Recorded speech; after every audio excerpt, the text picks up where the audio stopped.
Hey everyone, welcome to Awaken the Rebel. I'm your host, Shireen Thor, and I think I'm being a little too loud, so I'm going to step back from the mic. I'm scaring my own damn self. Today we have someone just so interesting and so amazing, and she has a little bit of the comedy and a little bit of the woo, so I'm very excited. Little combo. To have my hilarious and deep AF sister, Elizabeth Dialto. What up, girl? What up? Okay, so... I promise not to sing talk the whole time. I know.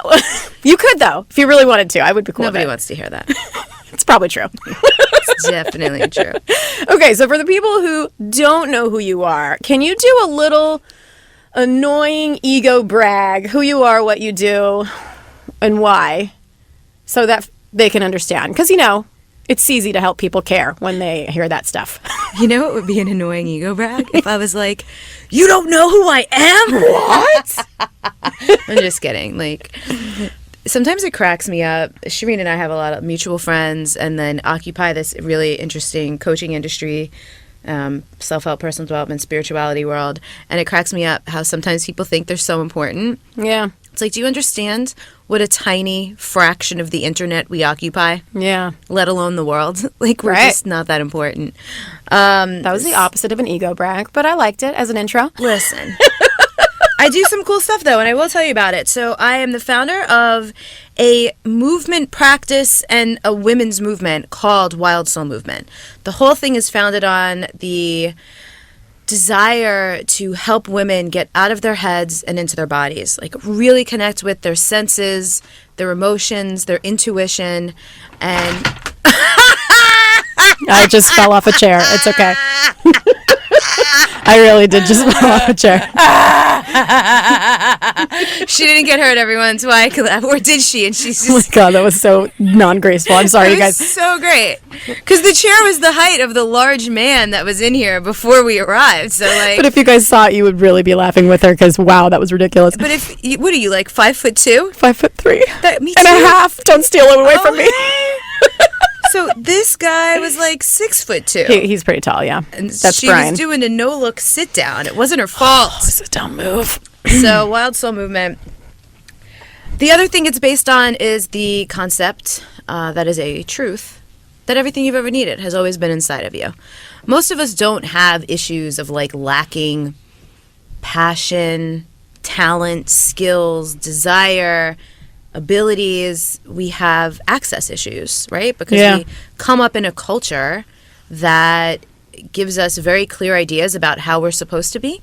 Yeah. And the right path and the way to get places and who's okay and what's acceptable. And we just internalize that and then make all kinds of choices. So most of my women or women identifying folk who come into my work have just hit a point in their life where they're like, whoa, who am I? What's going on? This doesn't feel right.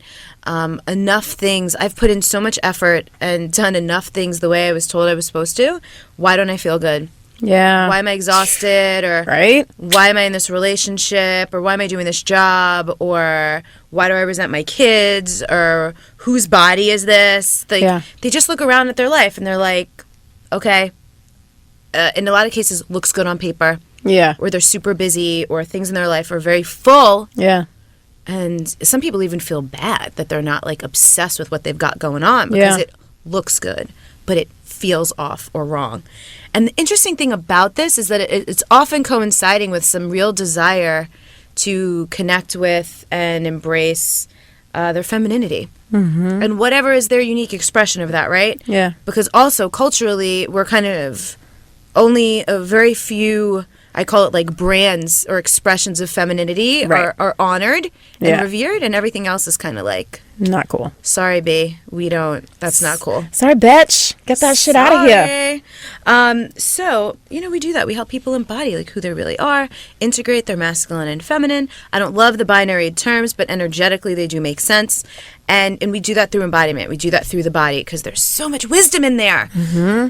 So that's Wild Soul Movement. I have a podcast called Truth Telling, which basically it was created out of my own curiosity and geekiness around wanting to have conversations with people about real shit. Yeah. So we mainly focus on things that go under the categories of healing, growth, leadership, and creativity. Mm-hmm. So artists, activists, authors, people in esoteric fields, basically anything I'm interested in. It's so good, girl. I mean, and the truth is, hearing you talk about what you do, it sort of echoes my rebel sentiment, and I think that might be why I'm so drawn to you and your shit, because like really, like my whole story is I graduated college, I checked all the boxes, did all the things I was supposed to do, looked around the house that I owned at my big screen TV in my pool, and felt totally empty. Like exactly the person you're describing of like everything looks right on paper, but it doesn't feel right.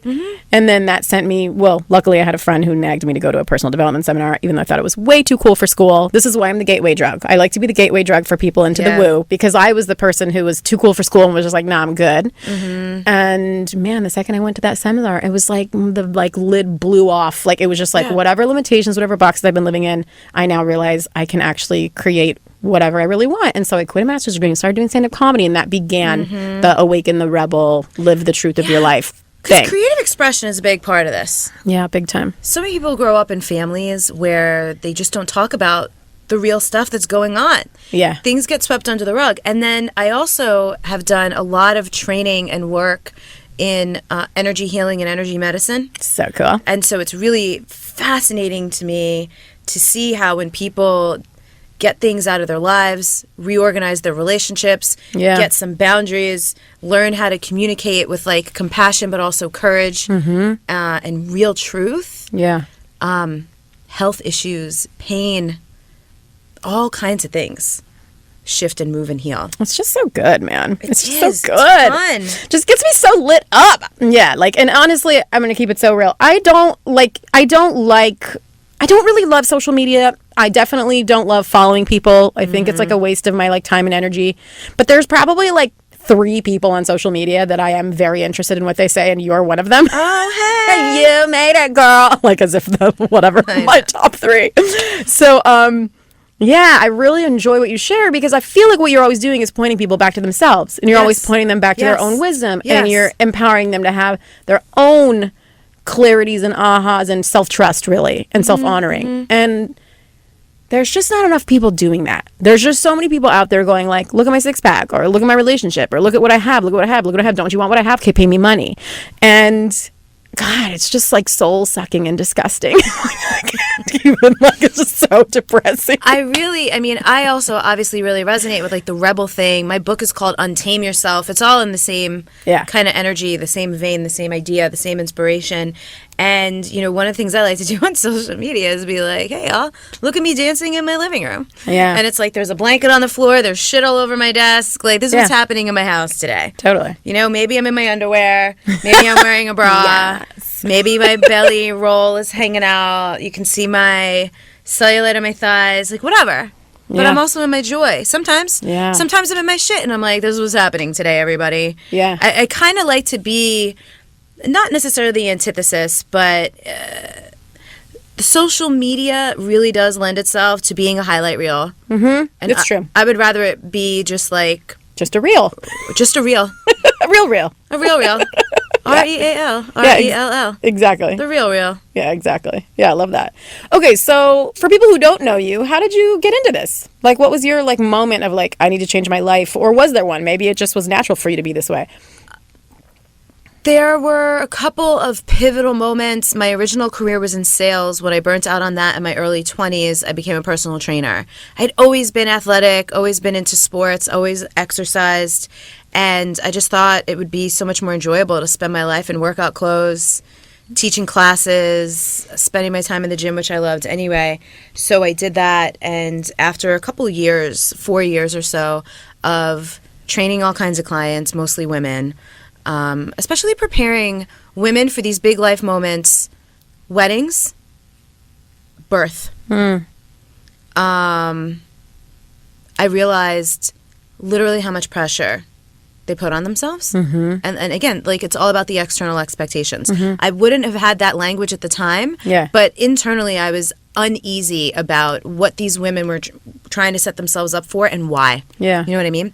And it also became really interesting to me that people could do everything, and I'm using air quotes here, the right way. They could eat what they were supposed to eat. They could do their workouts, get great results, but then all kinds of personal stuff could come up and really quickly wipe out the physical results. So I became more interested in what was going on under the hood with people, psychologically, spiritually, mentally, emotionally, energetically.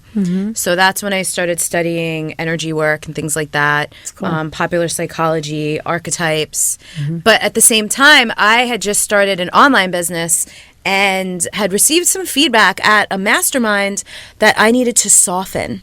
Oh, interesting. And I was so triggered by this because it was so true, but I didn't know what the fuck it meant. Yeah. I'm like, what do you mean? How? What do you mean? Like, all I know, like, I'm from New York. Like, I'm Italian and Puerto Rican. Like, I'm tough. Like, I have this identity that was, And listen, I'm still tough, but now I let myself be soft, I used to, like, try so hard not to cry and whatever. Like, I cry all the time now. I don't care. I just let people know, like, I'm about to cry. I don't need anything. It's fine. But, that commercial was very upsetting. Yeah. Game of Thrones is happening, and I just don't want Grey Worm to die. Not today, Grey Worm. Not today. Please. So there were all these things happening concurrently in my own, like, career, my desires for my work, and my own life, that I was like, if I didn't know this stuff, there's probably some other people who didn't either. And that's what led me to create Wild Soul Movement. I transitioned, I call it, from helping women work out to helping women work in. Ooh. But still using the body as the vehicle. That's cool. Yeah.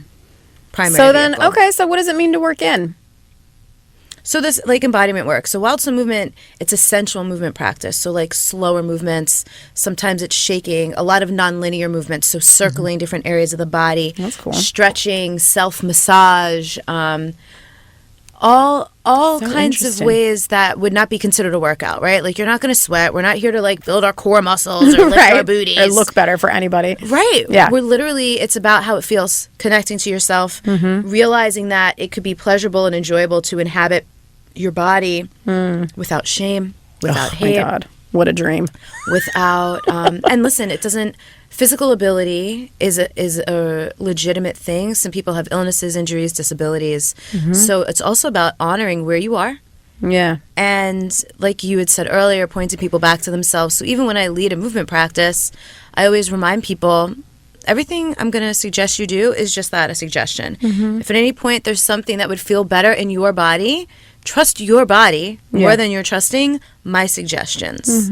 Which is so good. It's a really confronting invitation for people sometimes too, because especially when it comes to movement, a lot of people are really attached to someone just telling them what to do because they don't trust themselves. They don't think they know. But this is the point of slowing down, is that your body will actually tell you. That's so cool. Look at you, Queen. I need a little Wild Soul Movement in my life. It's so fun. I got to start teaching local classes in LA. Well, it's just so cool. I mean, it's just like, look, I'm the gateway drug, but also, like I got all kinds of woo, but really, like, I'm still pretty square in a lot of ways. Like, I'm a contract for tons of companies to do executive coaching. Like, I'm in these organizations in this, like, square environment where you got to act right. And, like, I'm a crazy rebel girl, so in that square environment, I'm so wild, but for me, I feel like there's still, I mean, I even married a dude who's, like, super engineer, like, spreadsheets for days, you know what I mean? Like, I definitely, and my children and the Catholic, they're at a Catholic school. We've talked about this on the comedy stage. You know what I'm talking about. So sometimes my life can be very square. So, like, there's something about hearing you talk about just all the things, like working in and, like, just trusting your body and, like, where that goes. It actually just feels really good to me. Like, I'm just, like, literally feeling myself be like, yes. It's like, where would you go, dude? It's like, I need to do that right now. You're just going to see me, like, rolling in the studio. For real. Because it does feel good. Yeah. It's like awesome. A natural way, especially women's bodies are inclined to move more, like circling and undulating and, again, non-linear, right? Yeah. It's so cool. Yeah. I love the work you do. Thanks. So let's talk about boundaries. Why do you get off on that shit so hard, girl? Because why do you love boundaries, Elizabeth? It's actually because I'm a really sensitive, deeply feeling, empathic person. So I would be crumbling on a daily basis to just get through life if I didn't have really solid boundaries. Oh my gosh, this is so good. So actually, for the people listening, what do you think are some indicators that you are an empathic person? Being around certain people or in certain environments really, really drains you. So, there's a lot of talk about introverts and extroverts, But I'm very extroverted, but I'm still very sensitive and very susceptible to other people's energy. And some people are also more porous than others, meaning much more inclined, just naturally inclined to take on, like literally absorb other people's energies. So that's something that you really need to learn how to manage.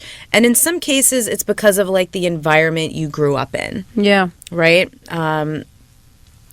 Some people have also developed, and like this is kind of my case, in the environment you grew up in, like a real hypervigilance. It's almost like learned, because if there was a lot of volatility or hostility or any kind of violence, whether it was physical or emotional or, you know, whatever, even if it wasn't directed towards you, which was the case for me, but it was like happening amongst the adults, some chaos, or anyone in your family maybe had an addiction or a mental health issue. And you were in an environment where like you never kind of knew what you were going to be walking. Like you would come home from school and be like, I literally don't know what I'm going to walk into. Or like someone comes home from work and you're like crossing your fingers that they're in a good mood. You learn to be hypervigilant. Like you learn to assess, all right, what's going to happen? What could possibly go wrong? How can I navigate this? How can I manage this? You become very sensitive. You become like, your emotional intelligence is like, for survival's sake, through the roof. Right? But then also that lends itself to codependency, where you're just really over-functioning, really taking responsibility for other people's experiences, managing the environment around you, right? There's also a trauma response called hypersocialization, right? There's fight, flight, freeze, hypersocialization, where you just try to control everything. Because if you're in control, that shit can't take you by surprise. But no one can sustain that forever. You know what I mean? And so part of being so sensitive for some people is that they've just been holding so much for so long, or they have some kind of complex PTSD or some other kind of trauma, and their nervous system is just friggin' taxed. And even just like living in the modern world, you know?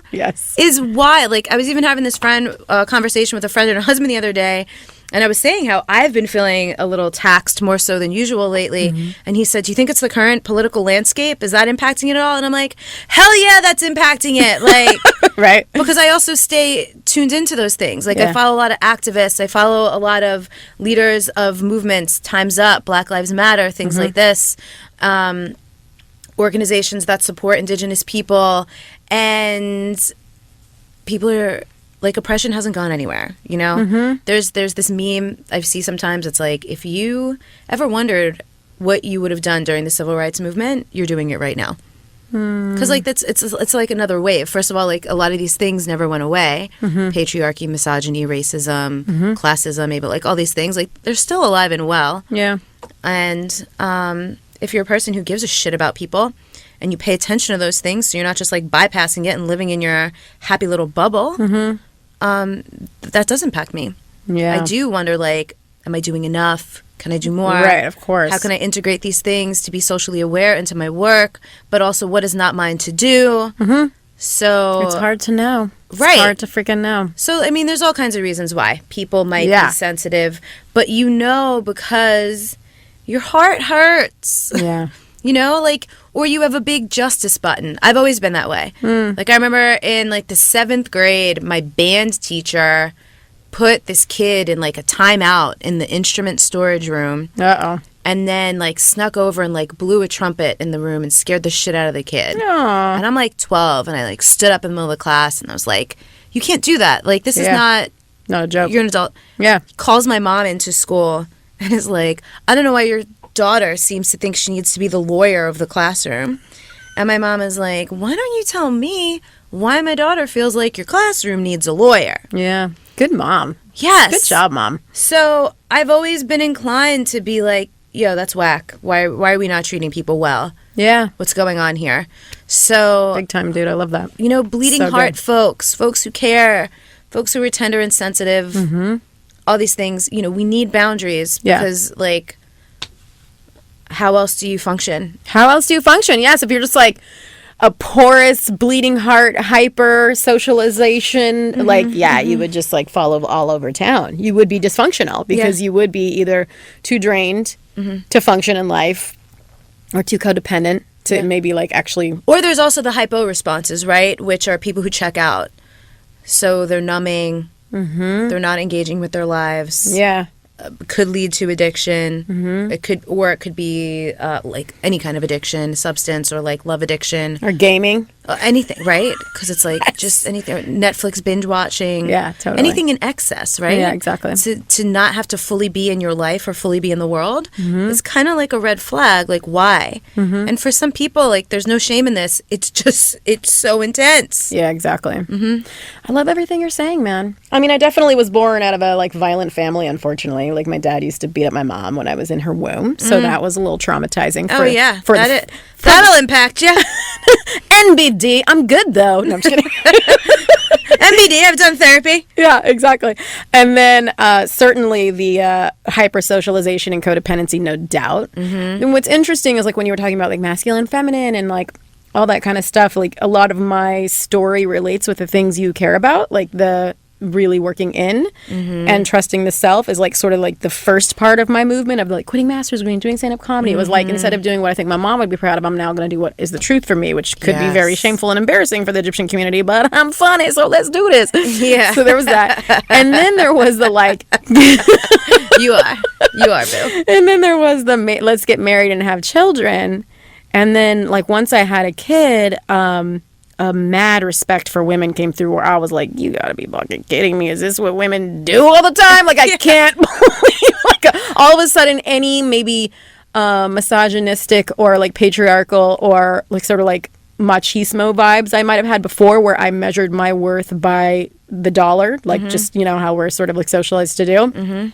Just went away. And I was just like, No. you gotta be fucking kidding. I literally stood up at this like event and I was like, I cannot believe that any woman has ever been impressed in the entire history of the United States of America, because everyone, man and woman, was born of a woman. And I was like all like on this fucking soapbox, just like freaking out because that's just how I felt. I was like, are you kidding me? Like, dude, like, just pregnancy and birth alone, like you're welcome, you know, like I don't even need to mother you for the rest of your life. Like I've already done so much work, like the world should bow down. I just had like such a mad respect. Look, can I just tell you that I stopped seeing a man recently because he like went off about, he's like, women don't make babies. He's like, their body does it and blah, blah, blah. And I was just looking at him like,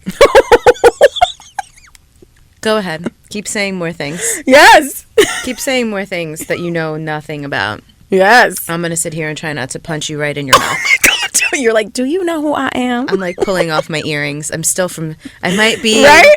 I might be more spiritually conscious now, but I'm still from Staten Island, you know? And I will pop you. I will pop you. I don't have kids. I have so many moms in my community. I have so many friends, especially with young kids. Like, right. I'm going to punch this guy in the mouth if he's... Right. I was like, I gotta go. Yeah, dude. So moving on, just relating with everything you're talking about, then moving on, the codependency really came up big time where I realized, oh God, like I got to stop trying to be all. I really got to let that go because my children are going to suffer. Me trying to be superwoman and trying to look strong, trying to control everything and not burden anyone and take it on myself. Who's going to suffer? Yes, certainly me. Become depressed and overtaxed and all the things. But really my kids, like, yeah, they're not going to get everything they need. They're not going to get all the support from other people. They're not going to have a mom who's feeling like she's giving from overflow. They're going to have a mom who's tapped and cranky and feeling unsupported. And then they're going to think that's the way to do things. Exactly. Yep. Yeah. That was really what made me, like, do another wave of change, if you will, and really, like, become more feminine. Like, to really be like, it's okay to receive, and it's great to not do it all myself. And so now I do these mom's retreats and I'm just like, girl, you take a break. You need a break, girl. Let me just take you out into the woods and give me that cell phone. We're just going to shut it off for a weekend. Like, and and it's really for the same purpose of like, let's help you give your nervous system a break. Yeah. And unplug from everyone else's needs. Yeah. And tune into your own. And remember that you're a person. You are your own whole person. Yeah. Mom is just one role that you do. Exactly. Yeah, man. Yeah, the identity thing becomes big. Yeah, it's just so good. I just think that's why I just love your work so much. It just really resonates with like my purpose. I like your purpose because it's like I hear you talk and I'm like, yes. Thank you. So really, this is just a selfish podcast. It's what's happening right now. It's great. I mean, that's why I have a show. It's like, oh, let's have these conversations I want to have. Yeah. And because I'm excited about them, it's enjoyable for the people love enthusiasm. Yeah. You mean people lack enthusiasm in their lives, so it's like an oxygen mask when they get to listen to other people have passion and enthusiasm. It's true. So you had asked me something about boundaries, and one of the other things. So boundaries are different than barriers. When we are coming from being depleted, we become demanding, we become defensive, because we're just literally on the brink of breakdown. Often we can feel really resentful, right? Because we're overgiving. Yeah. Whenever you feel resentful, it's a surefire sign that you've overgiven. Yeah.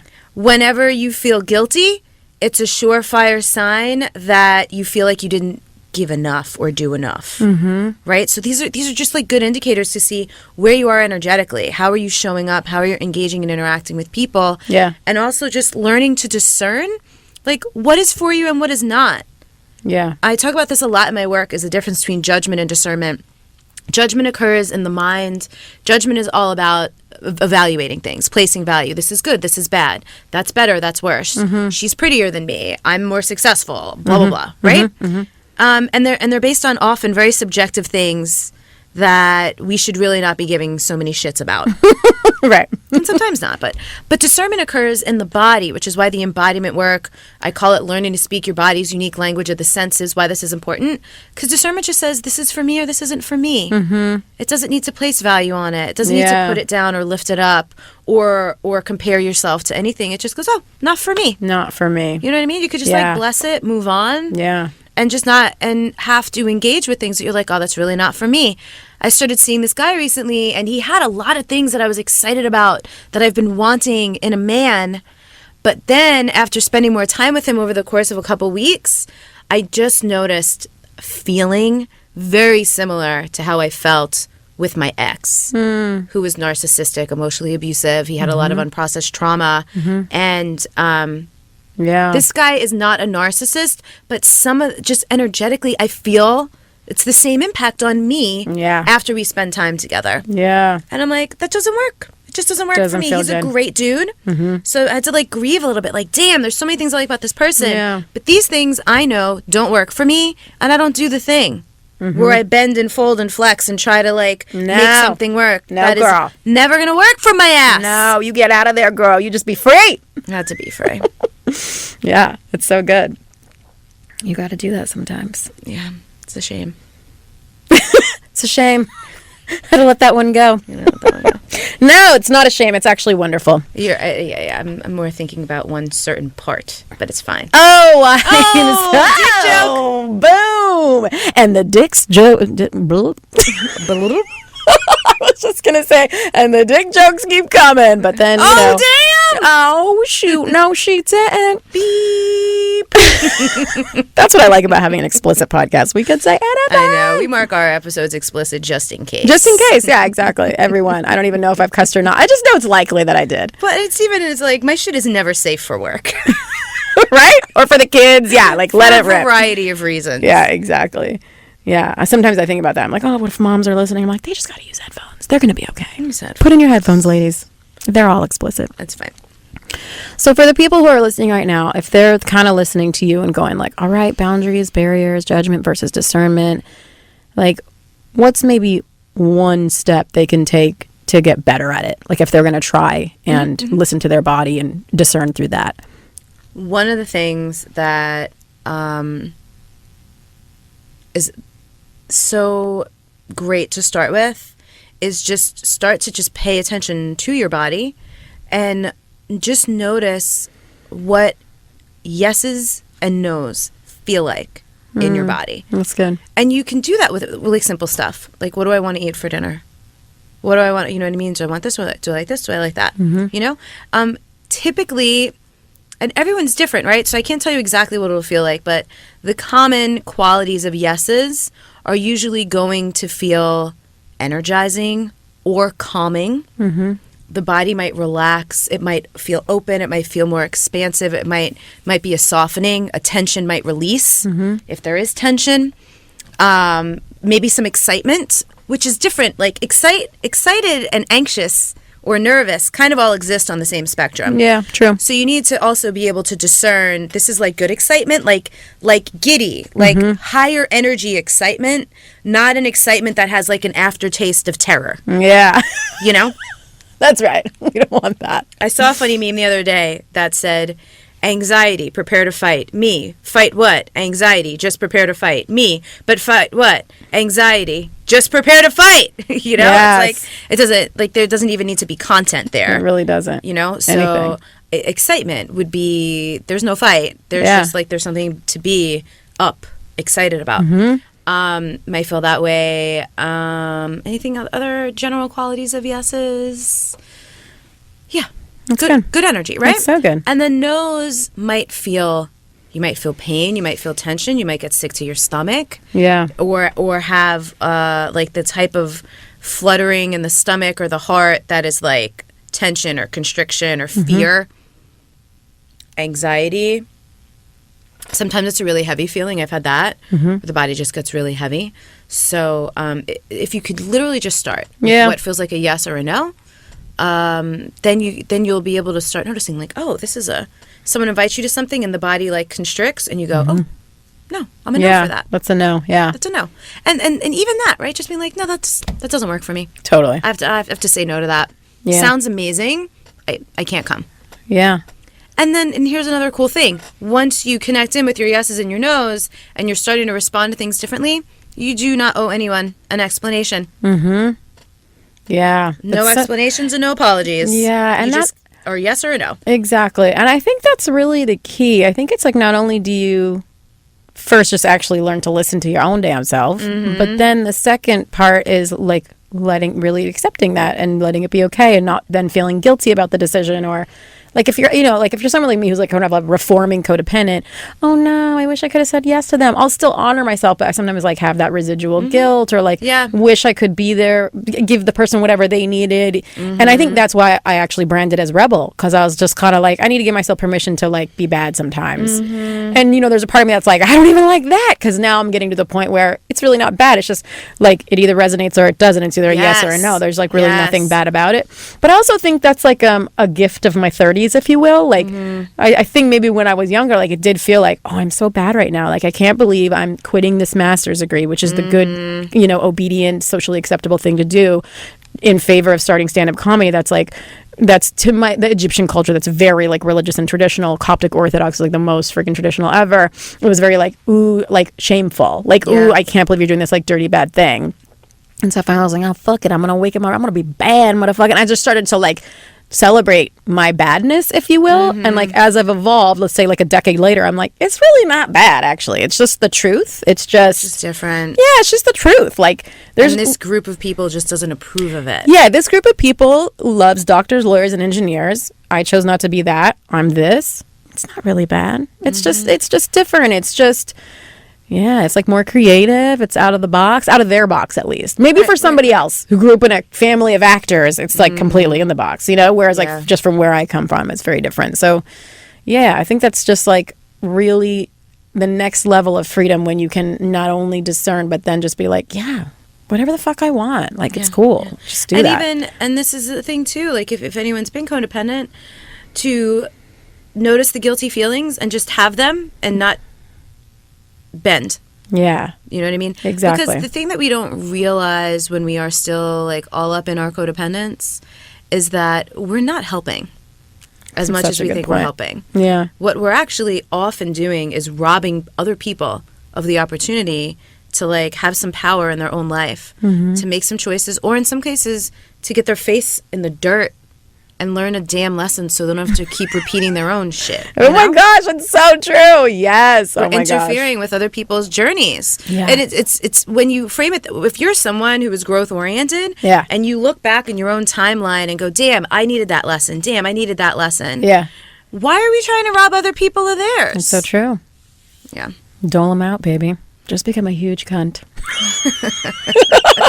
Advice of the day. # be a huge cunt. Just like let people have their let people have their own experiences. Yes, exactly. To each their own. Yeah, no, you're right. Yeah, exactly. No, you're right. Let people have their own experiences. Don't like protect them from it. Don't make it better for them. Just like let the truth be the truth. It's so true. Yeah, sometimes when I'm doing executive coaching, a lot of managers have trouble like writing people up. Yeah. And they'll kind of like cope and rationalize and think really hard about it. And I'm like, you can just write them up. Like, well, right, because like, fucking write them up, dude. It's okay. You know, I have to go back to this guy for a second. No, I'm not all hung up on him, but something that was really enjoyable actually is he's a former professional athlete. Yeah. And he called me one day. He was in Venice Beach. He was like watching some adult kickball game. I was like, is it so hard for you to watch people be so unathletic? He's like, it's kind of painful. But what we talked about more was like the participation trophy culture, right? Where largely a lot of are like kind of younger than us, I think, because like we still had winners and losers, right? All right, and because like there's nothing shameful of that you didn't win. Yeah, who cares? It's okay. Like your team did not perform as well. It's no big deal. You do not get an award. Yes, it's fine. Deal. You know what I mean? Builds actual resiliency for you to go, oh, I didn't get the thing. I could be better. Maybe I should improve. So that person not writing up the person. Yeah. It, like people need consequences. Is enabling them, right? When they're not performing, when they're not showing up. Yes, exactly. Or even worse, when they're violating people, things, policies, expectations, whatever. Right. Where are the consequences? Which is really just accountability. Exactly. Jesus. I mean, and if you really want to look at crap in our culture, that's a problem. We are in like a crisis of lack of accountability. People just get away with so much shit. Yeah, man. It's ridiculous. Totally. It's because people didn't write them up when they were an asshole. Oh my gosh, right? Exactly. So funny. I was listening to the radio the day that Brian does the morning show, and he was talking about Chase Bank had like Motivation Monday, some tweet. And it was basically like, you know, if you're looking at your bank account, it was something like the bank says, I don't have enough money. And you say, but I needed that latte. And it's kind of trying to say like, it's because you get the latte. It's because you go like take the Uber instead of just like taking the bus. That's why your bank account's low or whatever. And Brian made this point. He's like, well, that's not motivating at all. And then he read like the blow up of tweets that came at Chase Bank hardcore about how when the housing crash came down and like the government bailed them out by like billions of dollars, it was like, well, look at you, you needed to get bailed out too, like exactly that you know. Oh, you did see that? Yeah, not to mention systemic oppression and like all these other things that are like, no bitch, it's not just about the latte. Yeah, exactly. So all right, so if somebody's new to you and they want to learn or like find you, where's the best place? So my website is wildsoulmovement.com. Love it. Everything lives there. And then on social media, I love Instagram. And I have one of those handy links in my profile that also will take you to new podcast episodes, what I've got going on. It's perfect. Weekend workshops. Anything you need to know will be in that link. And that's where I spend my social media time, on the Instagram. On the Instagram. It's a fun one. It is a fun one. And I follow you, and you say interesting things that are worth reading. So follow her, people. Check her out. Follow me, everybody. Yes. But listen to yourselves. Thanks. So confusing. Follow yourself more. And before we sign off, tell us about your comedy. What made you start doing comedy? I have been a fan of stand-up comedy. It was actually the first thing I ever wanted to do when I was little. I remember being 8 years old, watching Rosie O'Donnell on Stand-Up Spotlight on VH1 and being like, wait a minute, this is a job? Yes. Someone gets to stand on a stage and just make people laugh? But again, it's not even a thing I ever thought about actually doing. Yeah. And my brother's been doing stand-up for many years, almost a decade now.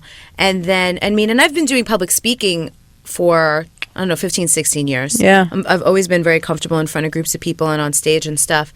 So a good family friend of ours, Sean, I went to his show at the Hollywood Improv, and I had just watched Ali Wong's specials. That shit was bomb. And Whitney Cummings was on at the Hollywood Improv that night. Oh, nice. And there was a part of me that was like, man, I should just do this. And it was really funny. My friend Monisha was with me, and she was like, you're like the funniest person I know. Just do this. And Sean was like, yeah, he's like, you don't even need a class. Just go try it. Like, you're comfortable. It'll be fine. And so I was like, all right. I just started going to some open mics. And then I met you. Yes. And then I was like, oh, great. I can have a comedy buddy. Yes. And then Sean just started inviting me. He's a headliner. So awesome. To do like feature spots. And I'm like, for real? And he's like, yeah. I mostly tell stories anyway. Yeah. But I have to tell you the creative expression is one of my favorite parts because in, again, the world that we occupy, it is actually quite important to be trauma informed, to be social justice informed, and to be a bit more careful and considerate with our language. True. Because we never know, like, what people are showing up to our work with, like, what their baggage is, what they've got going on, you know? So I'm not out here trying to be the person who's making someone, you know, poking their wounds, opening up people's trauma, perpetuating their oppression or anything like that. But in comedy, it's a completely different container. It's a different context. I can share stories. I can also, like, explore, like, my inner New Yorker, like, be a little more vulgar. So good. Yeah, exactly. I created this hashtag, conscious hoe. I was doing a lot of dating. Honestly, it also really helped me to process how ridiculous the modern dating experience is with, like, dating apps and stuff. It just gave me a place to talk about the absurdities of life. Totally. In a way that doesn't ostracize my actual audience in my work. Right. It's so perfect. But then also can, like, creep into people's minds who are sitting there in a receptive state. Like, I talk about boundaries. I talk about dating. Like, you've heard some of this material. Good. Yeah. And if I'm talking about, like, some guy wanted my Instagram name and I'm like, no, I don't do that until I've gotten to know someone a little bit more. And then he flips out at me and I'm like, all right, bro, see you later. Good luck with your bumbling. Yeah. Some woman in that audience is going, oh, I don't have to justify my choice. I don't have to justify my choice. I can say no. If this guy flips out, I don't have to, like, appease. I can literally just be like, see you later. Later, bitch. Maybe someone is walking out of there with a boundary note. Yeah, it's so true. You're so right, too, because I studied neuro-linguistic programming and became, like, super obsessed with it. And storytelling, movies, music, art is so powerful because it just bypasses the conscious mind and goes straight into their unconscious. Yes. So you're right. When you're telling that story, what the viewer or the audience member is doing is they are, like, sort of putting themselves into the role of the main character, which is you. Yep. And then they're like, oh, yeah, like, I could say no if I want to. And it just bypasses their conscious mind, bypasses the part of them that's probably highly codependent, bypasses the part of them that's probably thinking, oh, shit, like, it's not okay. I need to make everybody happy, and just goes in there. And it's just like this fucking wild idea. So I actually love the idea of you doing comedy and just fucking bypassing everyone's conscious mind and just being like, let me just drop some freedom in your... purpose. It's so good. When I start out, my favorite way to start a set is to tell people, I think being single in your 30s and child-free is the dream that nobody tells women to aspire to. I've just validated every single woman. Yeah.